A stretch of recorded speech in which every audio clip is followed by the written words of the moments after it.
This is Find Your Dream Job, the podcast that helps you get hired, have the career you want, and make a difference in life.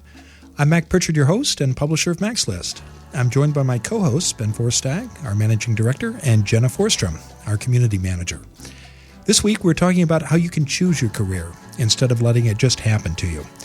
According to Gallup, unhappy employees outnumber happy ones by 2 to 1. Many people take the first job offered in order to pay the bills. Others stick with an employer because they aren't clear about what they want to do next. And some worry if they say no to a job offer, another one won't come. This week, I talked to career expert Hallie Crawford about how to figure out what you really want to do and how to make it happen. Ben has an online course you can use to make your resume better than ever. And Jenna answers a question from a listener, Jenny States, about resumes and CVs.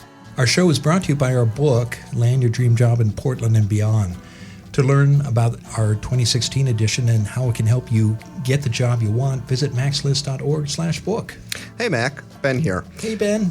I'd like to share one of the reviews our book has received on Amazon. This review comes from a reader, Robin Galbos, who says, Mac's List is a valuable resource for anyone looking for employment in Portland. But the Mac's List book, Land Your Dream Job in Portland and Beyond, has useful advice for anyone, anywhere. The chapters are short and digestible, and the experts offer practical information and helpful tips for your career search. What sets this book apart from the others like it are the additional resources found online at the end of each chapter, making it a virtual library of valuable information. Well, that's a very thoughtful and kind review, Ben, and thank you for sharing that from Robin. When we published the book, our goal was to give people a set of tools they could use in order to get the job they want. So it's not just about resumes or informational interviewing or networking or goal setting, but it's really a soup to nuts approach. And it'll work, we think, and what we hear from our readers, whether you're in Portland or in any other city. Ben, Jenna, given our topic this week, I'm curious, have you had a period in your careers where you weren't quite sure what you wanted to do and maybe took a job that you weren't that crazy about? Just about every day, Mac. No, just kidding. Every day that you walk in here. Do I really want to be here? Certainly there have been points in my career where I've wondered what I was doing or felt like I was just kind of floating instead of directing my career in the right direction. And I know, especially in periods of unemployment, that uncertainty creeps into your mind about do I know what I'm doing? Is this the right career for me? Am I even capable of doing what I want to be doing? I think that's something everyone struggles with. How about you, Jenna? For me, when there have been times where I didn't know what I was doing were during times of unemployment, and you just see job postings, you're like, oh, I can do that, I can do that, I think I can do that, and there's no real question of, oh, I want to do that. As you narrow it down and you start looking at job postings and this necessary skills and where you can grow helps direct what you actually want to end up doing. I've had a similar experience, Jenna, where during periods when I was looking for work and I was uncertain about what I wanted to do, I used the job search process to narrow my goals. But for me, that was pretty labor intensive. So I've learned in the years since then that the clearer I can be about what I want, the faster and more productive the search will be. Ben, let's turn to you. You were out there looking for a resource of the week every week. What have you found for us this week? This week, I want to share a new online course that will teach you how to quickly write a polished professional resume. We hear about resumes a lot, so this is a great skill to have. It is. So obviously everyone needs a resume, and in truth, you probably need a couple different resumes. The most effective practice is to write a customized resume for each job that you apply for. And I know when we give that advice to folks, they worry, well, how can I do that? That sounds very labor intensive. What have you learned for us, Ben? So you're right. Doing this kind of customization and really focusing your skills around each job does take time. And the course I want to share with you this week is called The Weekend Resume Makeover. And it was actually developed by one of our friends, Jenny Foss, who has contributed to this podcast several times. We've had Jenny on the show a few times, and she's also been a frequent contributor to our blog. Yeah, and a lot of the advice about resumes that she shared in previous episodes and on our blog show up in this course. So the course itself solves this problem that we hear about all the time here at Mac's List, which is people learn about a great job, either on our job board or through their network, and they know they need to act fast because many employers hire quickly. But it takes a lot of time to develop that well-crafted, customized resume. And if you try to use a resume writing service to help you out, you're going to pay a lot of money for a quick turnaround. I've heard from listeners and readers that a custom resume writing service can cost $300, $500, even $1,000 or more. Yeah, it's a lot of money, and especially if you're unemployed. So the Weekend Resume Makeover course basically teaches you how to quickly revamp your resume by yourself. It has 12 video modules that take you step by step through the process, and each module focuses on a specific aspect of resume writing, like choosing the right format, writing your summary section, describing your past work experience, how to deal with resume gaps and career bloopers, things like that. I actually enrolled in this course several weeks ago. Don't worry, Mac. Are you looking? I'm not looking, but I wanted to see what was going on in there. And Jenny is a real pro when it comes to resumes, and her enthusiasm and humor really shines through in each lesson. I totally believe you. She's ridiculous, and her personality just exudes out from the screen. Yeah. I didn't think it was possible, but she actually makes the resume writing process a little bit fun. That sounds unlikely. No, it's probably not the way I want to spend my Saturday nights, but the virtue of this course is that she tells you, I can help you rewrite your resume in one weekend. So I would definitely dedicate one Saturday night to this process. Now, the course does cost a little bit of money, but it's not that much, and it's a solid investment that'll help you develop a valuable career skill that you can use over and over and over again. And if you're interested in getting a little sneak peek at Jenny's teaching style, she does offer a free course on how to write an awesome cover letter. So I strongly recommend you check out the Weekend Resume Makeover course, and you can learn more actually through our website at www.maxlist.org/jobjenny, and I'll include a link in the show notes. Well, thanks, Ben. If you've got a suggestion for Ben, you can email him. His address is ben@maxlist.org. Now let's turn to the Max List mailbag and the question of the week. Jenna, what are you hearing from our listeners? So our question this week comes from Jenny States. I met her a couple weeks ago at a Max List networking event with AMA PDX, and her question was, what is the difference between a resume and a CV? Which one is appropriate to use when job hunting? I shared this with her when we met. I said, I always use CV because I feel like it sounds smarter. And then I did some research when she asked me the question. And what did you find? So CV actually stands for Curriculum Vitae, which is in Latin for course of life, and where a resume typically is a one-pager consisting of your contact information, relevant work experience, and education.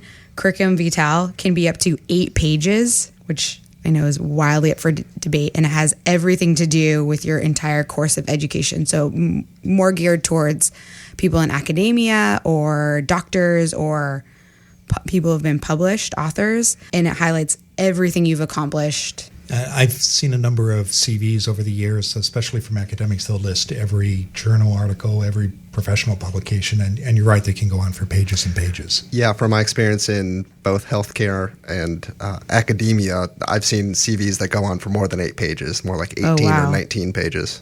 So my overall feedback would be go with whatever your industry standard is. So if you're a marketer like me, we should be using resumes to apply for jobs. And if you're in academics or in an industry specific that's looking for CVs, go with that course. Thanks, Jenna. And if you've got a question for Jenna, you can write her directly. Her address is jenna@maxlist.org. These segments are sponsored by the 2016 edition of Land Your Dream Job in Portland and beyond. We've made our book even better. We've added new content, and now we're offering it in the formats you told us you wanted. For the first time ever, you can find our book in a paperback edition or download it on your Kindle, Nook, or iPad. Our goal is the same, whatever the format, to give you the tools and tips you need to get meaningful work that makes a difference. For more information, visit maxlist.org/book.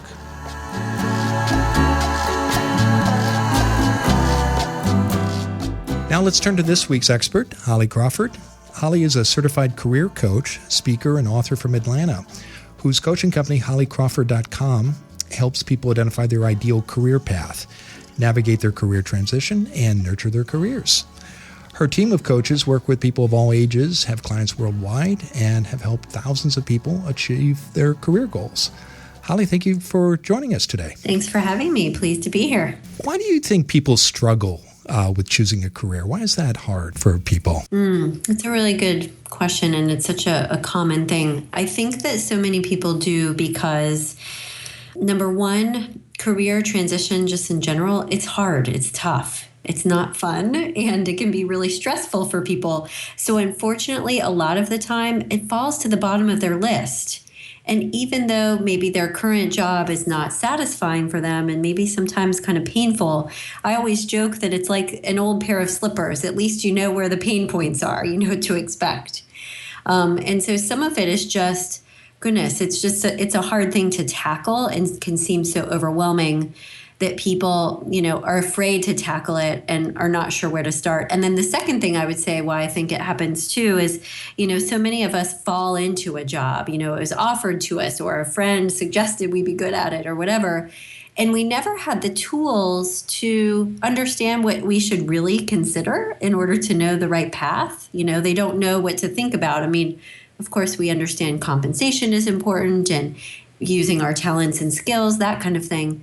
But few people really think about the fulfillment piece and the right work environment and what their personality type is and how that impacts the right career choice. So some of it as well is just not knowing how to figure it out in the first place. Well, I want to revisit some of the tools that people can use when they're ready to make a change. But before we get there, what are signs that people should pay attention to that indicate that it is time to revisit your career choice? There are a lot of them. And I would say a couple things are, number one, if you are not using your natural talents and abilities enough during the course of the day, if you feel like, they're kind of going to waste in some sense, that is one really big sign.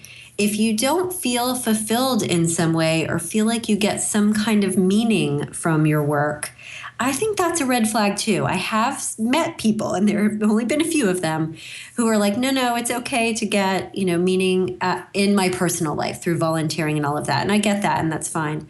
But the majority of the people, especially that we work with, they want to get some sort of fulfillment and reward. And if you don't, and it just seems like a drag all the time, and you're never excited about anything you do, that's a huge red flag as well. And finally, another one is if you feel like you're not being compensated adequately for, what you do, that's another possible reason you need to reconsider too. And how much attention should you pay to your gut and your instincts in choices like this? A huge amount, I think. Here's the problem, though, is that if you have this underlying sense that something's wrong, you're probably right, and you definitely should go with it. What happens to people is they don't trust their gut because they don't know all the things they need to consider in order to figure it out in the first place. So you should trust your gut, absolutely. But I always tell people as well, kind of like as a step two, don't have some knee-jerk reaction to this either, because it's better to really think it through and make the right choice the next time around. Because, for example, what if you're just, you haven't been happy for a month or two just because you've been working on this specific project? Or what if you really sat down and thought about it and realized, what, it's not the whole career path, that's the wrong fit for me. It's really just my boss, or really just the work environment.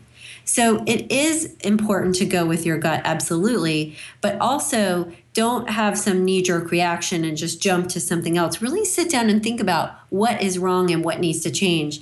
Because 9 times out of 10, less needs to change than people typically think. It's usually just like a couple of factors that are a problem. Why do people say yes to offers they're unsure about, or why do they take jobs that maybe their instincts or tell them aren't a good fit or just don't line up with goals they might have? Oh, goodness. Yeah, there are so many reasons, right? And I was just kind of smiling as you were talking just now because I have done the same thing. I remember vividly, thinking this job is not going to work for me. The boss is too similar to my dad. I love my dad, but it'd be hard to work with him. I had to pay my bills and I needed to pay off student loans. So that's one reason. So finances could be one. Again, maybe if people have been unemployed for a while and they're just desperate for whatever reason, they take it. Sometimes people just feel like, oh gosh, they asked me, and they just, it's easy. So they just say yes without thinking about it. It can be a knee-jerk reaction too.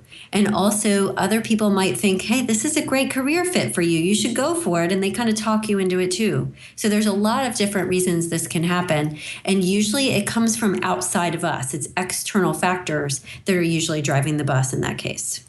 Okay, well, let's talk about steps people can take to craft that ideal career model. They're ready for a change. They're either entering the workforce for the first time or they know they need to make that change. How do people get started? Sure. So one of the things, and I'm actually going to share two kind of separate steps here. So one step is what I alluded to just a second ago about really just sitting down and taking, it doesn't have to be that long. It could be 30 minutes, 45 minutes of time, just quiet time, one day after work or during your lunch hour or whatever, and saying, okay, what is really bothering me about my job? And what do I want to have instead? And what I have people do is we have our clients write what we call a career contrast list. And it's basically where they begin to write a list of what do I want to have in the ideal job? And they base it on their current position. What do I like and what do I dislike? And also previous positions or classes. What have I liked in the past and what have I not liked? And come up with a list of wants. And what's really interesting about this exercise is it's not rocket science. It's not hard, right? But seeing this list in black and white makes a huge difference for people because they realize, number one, that there may not be as many problematic factors, let's say, in their current career path. It may be, just a couple of things. And number two, it helps them be much more rational and practical about what they need to do next and what might work. So that is step one. Develop a list of wants in an ideal job, considering what you like and dislike about what you're doing now as one start, and include work environment, etc. And then the second piece is we have our clients go around our ideal career model, and it has 8 pieces on it. And we will share this with your audience so they can see it. But one of the main pieces, one of the first things we have them do also after this list of wants is identify what is going to be most rewarding and fulfilling for them. And we have them do that. One of the steps, there's several steps, but one of them is by helping them identify what their career values are. So values are our guideposts to fulfillment. They're the things that if we live our lives by them, we'll feel lit up. So what are your values in your job? Where do you derive meaning? Is it from helping people? Is it from working with numbers? Is it from, being compensated fairly? Whatever it is that makes you feel like that you're getting meaning out of your work, that goes in the fulfillment bucket. And then we have them walk around the career model, basically, and I'll just read these really quickly. But you start with fulfillment first. We always have clients do that because they get the most sense of career direction from that piece.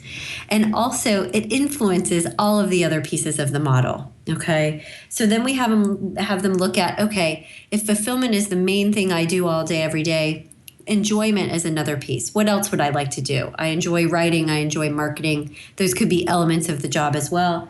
We have them identify the talents and skills they want to leverage in their ideal job.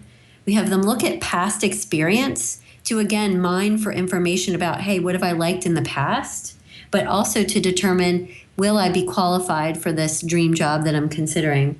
We have them look at their past education as well, their personality type, the work environment, and compensation. And interestingly, compensation comes last. 2 things that happen with that is not because it's not important, it is. But we always want them to think creatively and outside the box and really think about the meaning first. Because they can always compromise later if they have to adjust their list of career ideas based on compensation. We do that along the way and adjust it as appropriate. And it's better for people to have a long, really good, solid list of many jobs that might work for them and, have them feel fulfilled. It's easier to narrow down the list than add to the list. So those are the things we have them do. It's a great list, and I think it's very interesting that you start with fulfillment first, because often when people look at job postings and descriptions, they think about money first, or perhaps location or title. How do you define fulfillment? What are some of the elements that you share with people to describe fulfillment? The way that we talk about it is where you would derive meaning from what you do, or a sense of accomplishment or a sense of success. So some of the things I'll have clients do is, hey, what does success mean to you? And have them think about that and write down, a few adjectives and words. There are also the career values that I talked about. We have them do a peak experience in their life and think about and write about, gosh, what was cool about that for me? What did I enjoy and what was neat about it? And they'll start to glean from that there was a sense of accomplishment, there was a sense of teamwork. If it was traveling to a foreign country, for example, that was their peak experience, there may be adventure there may be education and learning. And these are all elements that they can incorporate or that they might want to have in their job in the way that they define it. And what we've noticed is when we're working with people, some of the values, let's say, are going to be more qualities about the job. So, for example, like I said, adventure or maybe risk or, problem solving, something like that. Those are things that could be present in a lot of different kinds of jobs, depending on, what it is and how you define it. But then there will usually be some when we're doing this peak experience exercise and thinking about what success means to you, that'll start to point people in a direction. Like if there's learning or education or helping people, solve problems related to their finances or whatever it is that they come up with, that starts to point people in a direction and give them some ideas about possible career paths. So we kind of look out for both. We look out for what we call qualities about the ideal job, but also directional values as well that could give them some career ideas. Okay, so reflect back on the values and qualities of previous jobs, and that'll help you define that path forward. Well, we're coming to the close of our interview. What else would you like to add, Hallie? Take action now. I have too many people. I know that sounds kind of simple, but I have too many people that will call us a year later and say, hey, I talked to you before and I haven't done anything about this because I got scared. So just break it down into small chunks. Start with that list. The list of wants, just start there. Spend 30 minutes on it. Just get the ball rolling and know that it will unfold for you over time. But the sooner you start, the better. And I have to ask, what is the number one reason you see that prevents people from taking action? It feels overwhelming for them. They don't know where to start, and it just feels like this big, can of worms they don't want to open, they don't want to deal with. And so they just kind of stay where they are because they're not sure what to do, and it's too overwhelming to address it and deal with it. Yeah, inertia can be a powerful force, and I like your idea about breaking it down into small pieces because that can make it seem more actionable. So tell us what's coming up next for you. I have a dream job coaching group that's coming up. I have led these for the past several years. They are fantastic. They're small interactive coaching groups that I lead personally. They're based on the career model we just talked about and include our workbook. Our next one starts on May 11th, and we do it on your lunch hour so that you can participate while you're having lunch. Makes it a little bit easier for people to squeeze it in. So it's our dream job coaching group. It's actually listed on our website under our coaching packages page on the far right. The next one is May 11th. Well, great. We'll be sure to include a link to that and to the model that you described in the show notes. To learn more about Hallie, go to her website. It's HallieCrawford.com. Hallie, thanks for joining us. Thank you. Have a great day. We're back in the Max List studio with Ben and Jenna. Tell me, what were your impressions of Hallie's interview? I really liked how she suggested spending 30 to 45 minutes alone, just reflecting and creating a career contrast list, like a pros and cons for your job, like what you're currently doing and seeing the good things that you like and maybe the bad things that you're not enjoying doing and putting a time frame to that. So I'm really unhappy in my job, but it's because of Project X. And knowing that if there's a light at the end of the tunnel, maybe you can stay in that role. But if it's Project X is what your job is, maybe you need to start reflecting on what you do enjoy doing to initiate a pivot into something more fulfilling. I think that kind of self-assessment is always vital, whether you're trying to figure out what to do next or to stay within your current job and determine how you can not only give more, but get more out of it. Ben, what were your thoughts? I liked how she took the process of looking for a new job or a new career and expanding it beyond the kind of responsibilities you're looking for in your job and thinking about the qualities you want in your new job. And whether it's by doing the contrast list or some other exercise, I think it's really important to think about, like, what does that job look like, not just what am I going to be doing on a day-to-day basis. Now, the latter is important, right? You don't want to be doing something that you're not qualified for is going to make you miserable. But when thinking about the kind of environment that you're going to work in, the kind of work-life balance you're going to have, the kind of end-of-the-day project goals you're going to have in that job, all that stuff's important. And I think when people are looking through job listings, they tend to be looking at that job only through the veil of what the responsibilities say in the job description rather than the bigger environmental factors at play. Yeah, and I think, too, when you think about your strengths and the qualities you bring to a job or what you want to get out of a position, you're taking ownership for that position, and you're not just showing up for work. You're thinking about what you can contribute, and that's going to make you a much more effective employee because you're thinking about your employer's problems, and supervisors and employers love that. Yep. Well, thank you both, and thank you all, our listeners, for joining us. If you like what you hear on the show, you can help us by leaving a review and a rating at iTunes. This helps others discover our show and helps us serve you better. One of the reviews we received recently is someone with the iTunes handle Phil Fines. And Phil Fines writes, "Even if you aren't looking for a job, this podcast is great. Perfect for any professional trying to hone skills, mentor, or just be ready for that next job search." Well, thank you, Phil Fines, and thanks to the scores of other listeners who've left a review. We're celebrating a milestone. We just got our 100th rating and review on iTunes. This week also marks 6 months since we launched the show. So thank you all for tuning in, and please take a moment to leave your own comments and ratings. Just go to www.maxlist.org/iTunes. We'll be back next Wednesday with more tools and tips you can use to find your dream job.